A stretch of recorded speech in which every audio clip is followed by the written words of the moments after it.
Trump has successfully turned this into a culture war instead of a protest on police brutality.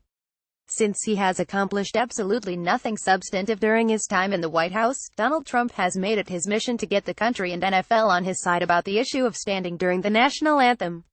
Over the last few weeks, he's been speaking and tweeting ad nauseum about unpatriotic black football players taking a knee, as well as owners needing to crack down on their actions. He's been successful at rallying his base and other Americans who see these protests as disrespectful to the country, flag, and those who have served in the military. And apparently, he's also gotten through to the NFL, because the league's commissioner is looking to figure out how to enforce requirements that players stand for the anthem. Concerned about backlash from fans, Goodell sent a letter Tuesday to all 32 team owners asking them to support a plan to move past this controversy and ensure that players stand during the anthem to honor our flag and our country. Goodell's letter was leaked publicly just hours after Trump again had taken to Twitter to bash the nation's most profitable sports league for disrespecting our anthem, flag and country, and threatened to revoke its tax breaks, which a White House aide later defined as public subsidies for sports stadiums. It's worth asking exactly which fans Goodell was worried about offending, though, of course, we already know the answer.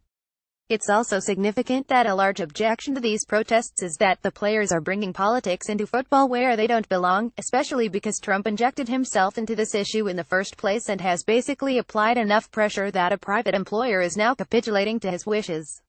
Meanwhile, black people and other racialized persons know that when we fight for our right to exist as human beings free of oppression, it is always political, and always used by those in power to stoke racial anxiety and animus.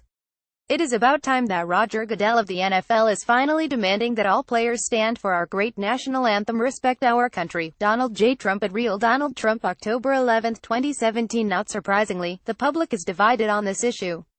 While Trump's sycophants follow everything he says and millions of other Americans are using patriotism as an excuse for their racism, it seems as if polling widely varies on the issue depending on who you ask and what you ask. These three ways of looking at the protests, patriotism, free speech and race, have colored the polling. A recent CBS YouGov poll of over 1,300 respondents asked people, regardless of whether they agreed with the protests, what NFL players were trying to do by kneeling during the national anthem. A large majority, 73% of respondents, said the players were trying to call attention to racism, and 69% said players were calling attention to police violence. But 40% said the protests were trying to disrespect the flag, while 33% said the goal was to disrespect the military. When asked about racism, most Americans, 58%, agree that racism is a problem in our society. But we are split on whether or not police violence is a problem specifically for blacks and people of color, and whether or not these incidents are a part of a broader pattern or instead simply reflective of isolated incidents. We are not, however, divided on the issue of free speech. Most Americans think that NFL players should be allowed to protest, even if they disagree. And, despite Trump's demands that they be fired, 61% oppose firing players for exercising their right to free speech. Despite the many conflicting poll results, we can say a few things with confidence. A plurality of Americans don't like the NFL protests, at least if they aren't told what the players' goals are.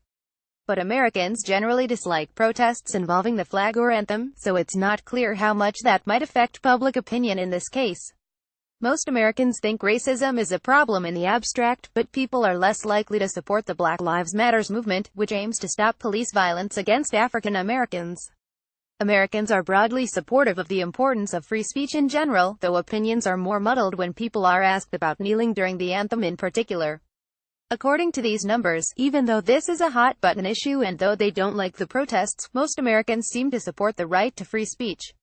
It is also clear that while we disagree on the existence of systemic racism, most Americans understand generally that racism is a problem. So how is Donald Trump able to take a very minority viewpoint and run with it? Not only has he exploited and created a larger issue, he has also coerced the NFL into catering to his demands. He's also turned this into an issue of patriotism instead of the real issue, police brutality. The NFL is now trying to double down and says that they are trying to move from protest to progress, working to bring people together. But the damage has been done. Trump is playing a game with all of us. Sadly, he's winning his unnecessary, mad little culture war, and our country, and all of us Americans, are the losers.